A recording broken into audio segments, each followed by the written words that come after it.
great. I think the cool thing about that is just you felt the energy in the room, the amount of women sitting in there and so passionate about being a leader in their space, whether it was sport, whether it's business, whatever it is. I think that was what's so cool about it. And obviously getting to sit next to Annika on stage is pretty special for myself. So, It's kind of ironic. The WNBA kept telling CaitlinClark to just focus on basketball and to stay in her lane, like she should just be grateful to have a spot.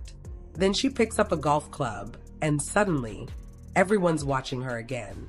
No big promo, no league campaign.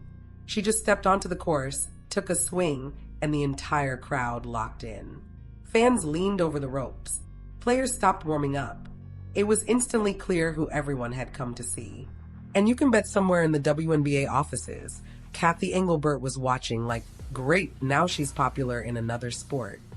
Because here's what nobody in that league really wants to admit. CaitlinClark doesn't get attention because she's in the WNBA. The WNBA gets attention because CaitlinClark is there. And when that same attention follows her into golf, that's when the panic sets in. When Caitlin stepped up to the tee box at the LPGA Pro-Am, the vibe shifted. People expected a lighthearted moment, a few swings, some polite applause. Done. But her focus told a different story. The way she set her stance, the calm in her posture, there was intent there. She came to compete. And when her club met the ball, you could hear it, that clean, sharp sound that made everyone stop. The ball didn't just fly. It tracked, straight, controlled, confident. Heads turned. Pros paused. The crowd murmured. You could see that look, the universal athletic reaction of, wait, she's not just here for photos. That's when the conversation changed. Caitlin wasn't playing like a celebrity guest. She was performing like a pure competitor, the kind who can excel anywhere she chooses. Her presence didn't just attract attention, it commanded it.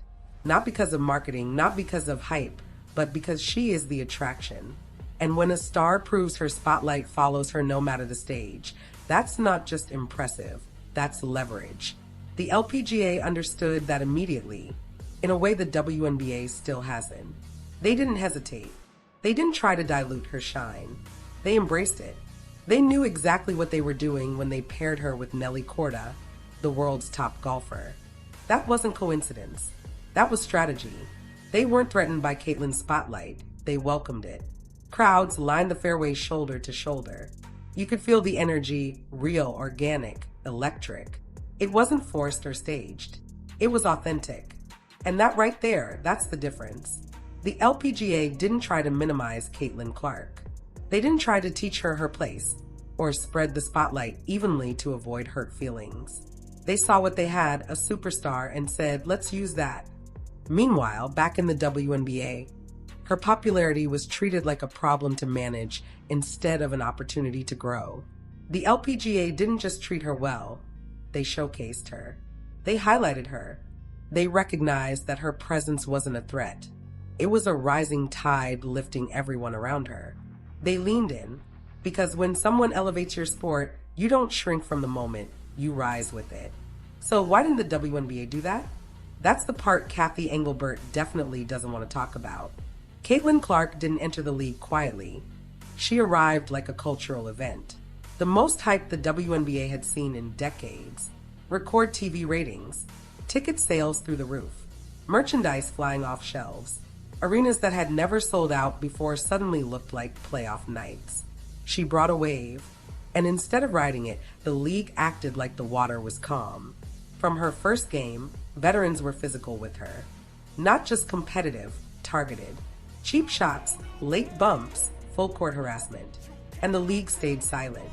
No fines, no statements, no effort to protect the face of their sport. At the same time, commentators pushed the idea that her popularity was overblown, that she wasn't special, that her fans were just casuals. All while every ticket she touched sold out in minutes. It wasn't just mismanagement, it was denial. The WNBA had a once-in-a-generation phenomenon in its hands and treated it like a scheduling inconvenience. And Caitlin? She didn't lash out. She didn't complain. She just kept hooping. But fans noticed. Sponsors noticed. Executives noticed. So when she stepped into another sport and the LPGA said, "Welcome, we're glad you're here," the contrast couldn't have been louder. And that's when the panic started. Somewhere in a WNBA office, Kathy Engelbert was probably refreshing metrics, scanning projections, and sending late-night emails with subject lines like, "We need to discuss optics." Because when LPGA broadcast numbers spiked, when attendance jumped, when highlight clips went viral, not because of golf, but because CaitlinClark was there, it hit like a sudden budget review. The truth became impossible to ignore. Caitlin's star power doesn't belong to the WNBA. It belongs to the audience. And that's every commissioner's worst nightmare. When fans realize they don't need your league to see the player they love, sponsors started asking dangerous questions. Can we activate Caitlin without the WNBA? Can we run dual sport campaigns? Should we shift some of our spend toward golf? That's the real panic trigger. Because the WNBA hasn't just used Caitlin's fame, it's depended on it. And dependence without control? That's a commissioner's nightmare. Suddenly, Engelbert's balance the spotlight strategy started to look less like leadership and more like fear. Fear of what happens when your biggest star doesn't need you. Meanwhile, out on the golf course, Caitlin wasn't being targeted. She wasn't a storyline for debate or a rookie told to earn it. She was simply an athlete among athletes, respected, embraced, and above all, valued. Nellie Korda didn't see CaitlinClark as competition for attention. She saw her as a partner in elevating the moment. Players laughed with her, offered tips, and welcomed her into their space. No jealousy, no side eye, no prove you belong here energy. Just mutual respect. And you could see the difference. The tension in Caitlin's shoulders was gone. Her smile looked genuine. Her posture relaxed. She finally looked like someone who could exhale. Compare that to the WNBA season, where every game felt like a trial. Hard fouls, dismissive commentary, constant undercutting of her impact. In golf, she didn't have to fight for space. She didn't have to justify her presence. She didn't have to dim her light to make others comfortable. She was allowed to shine naturally. And when an athlete feels appreciated, understood, and genuinely welcomed, they don't forget that. Then, just when it seemed like things couldn't escalate further, someone else entered the picture and changed everything. MichaelJordan, not just the greatest basketball player ever, but the living blueprint for how to turn athletic excellence into generational influence. Jordan invited Caitlin to Grove 23, his private golf course, the place where champions, investors, and power brokers gather. If the LPGA Pro AM was a spotlight, Grove 23 is the boardroom. You don't get invited there because you're trending. You get invited because you matter. Jordan saw what the WNBA still refuses to acknowledge. CaitlinClark isn't just a high-scoring guard. She's a cultural force. And he didn't just play a few holes with her. He talked legacy, longevity, brand power, how to control your image instead of letting others control it for you. Somewhere in a WNBA meeting room, Kathy Engelbert probably whispered, "She's slipping away." Because when MichaelJordan validates your path, you don't stay small. But Jordan wasn't the only one who noticed. Business leaders did too. Caitlin's crossover moment sent a clear message corporate sponsors immediately understood. This isn't a league-made star. This is a consumer-made star. And that distinction changes everything. When a league builds a star, it controls their value. When the public builds one, the league just tries to keep up. Nike Golf, marketing agencies, and event organizers saw what happened at the Pro AM and began whispering about multi-sport positioning. Not CaitlinClark, WNBA guard, but CaitlinClark, global sports figure. That's Serena-level territory, Tiger-level influence, Naomi Osaka-level reach. And here's the uncomfortable truth. The WNBA didn't build that. Caitlin did, which means she can take it anywhere she wants. That's when sponsors start asking the dangerous question. What happens if Caitlin spends more time in golf? Because everyone knows the answer, the audience follows her. Not the league, not the broadcast deals, her. And that reality reshapes everything, every rivalry, every narrative, every power dynamic. Because while Caitlin was expanding her universe, someone else was watching closely and reacting emotionally. Angel Reese didn't need a press conference or a microphone to make her feelings known. You could see it in the timing, in the tone, in the way Angel Reese tried to insert herself into a moment that wasn't hers. While Caitlin was building relationships with legends, Angel was watching from the shadows, measuring attention, trying to keep pace in a race she was never built for. That's the difference. Caitlin builds quietly. Angel reacts loudly. Caitlin elevates every space she enters. Angel questions why she isn't the center of it. One is growing, the other is grasping. And let's be clear, Angel Reese is talented. She's competitive, marketable, and charismatic. Nobody's denying that. But there's a difference between being popular and being undeniable.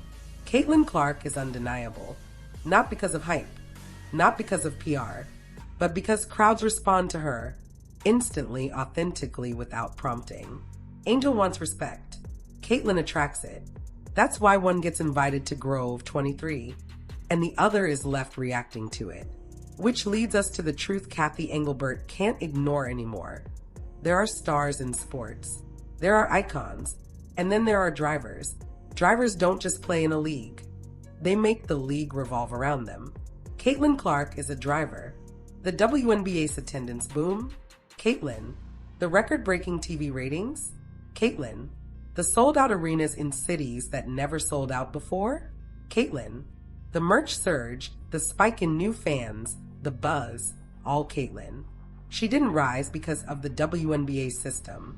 The WNBA rose because she entered it. And that's exactly the situation Cathy Engelbert has been trying to avoid. Because when one player becomes the engine, the league needs her more than she needs the league. Now everyone knows it. Fans know it. Sponsors know it. Executives know it. And most importantly, Caitlin knows it. She doesn't have to leave the WNBA to prove her power. All she has to do is walk into another arena, another sport, and the spotlight follows. So the real question becomes, what does CaitlinClark do next? Her return to golf this year isn't a side project. It's positioning for brand expansion, for ownership-level influence, for a multi-sport legacy, the kind of legacy very few athletes in history ever reach. But here's the key. To truly sustain it, she has to reconnect directly with the people who built her platform from the start, the fans. Not through marketing plans or PR tours, but through presence. Through that smile, that joy, that small wave to every kid waiting behind the rope. Because Caitlin's power isn't just athletic, it's relational. People don't just watch her. They feel included when they do. That's why she'll outlast the hype cycles, the media swings, the league politics, and every petty rivalry thrown her way. As long as she keeps showing up for the fans, they'll follow her wherever she goes. Basketball, golf, appearances, endorsements, it doesn't matter. And now the WNBA has two options: evolve with her or fall behind her.